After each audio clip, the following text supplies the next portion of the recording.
Now that you've signed up for a carpal tunnel release, there oftentimes are a lot of questions that come up after you've left the office. So I'm going to go over some of those most common questions. One of the first things is what to expect that day of surgery.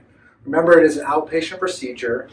The procedure itself only takes about 15-20 minutes, but your time at the surgery center is going to be close to 2 to 3 hours by the time you check in and are ready to go home.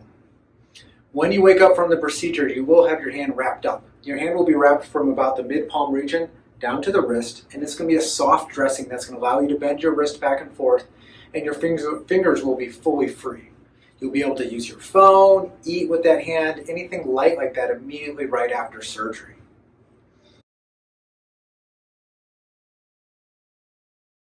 One of the other things that patients oftentimes ask is, what are my limitations right after surgery?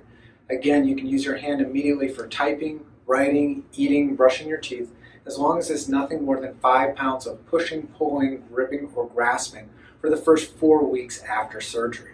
One of the other questions that usually comes up is how much pressure is 5 pounds? Well, your wound will kind of bark at you if you get too aggressive with it, but in general, think about 5 pounds of pressure as lifting up half a gallon of milk. After surgery, around 30 to 40% of my patients get by with just Tylenol or ibuprofen for their pain control after a carpal tunnel release. I will give you a small prescription of an opioid that day you can use if you need to, but please know that you don't have to use the opioid for pain control, because oftentimes Tylenol or ibuprofen is enough.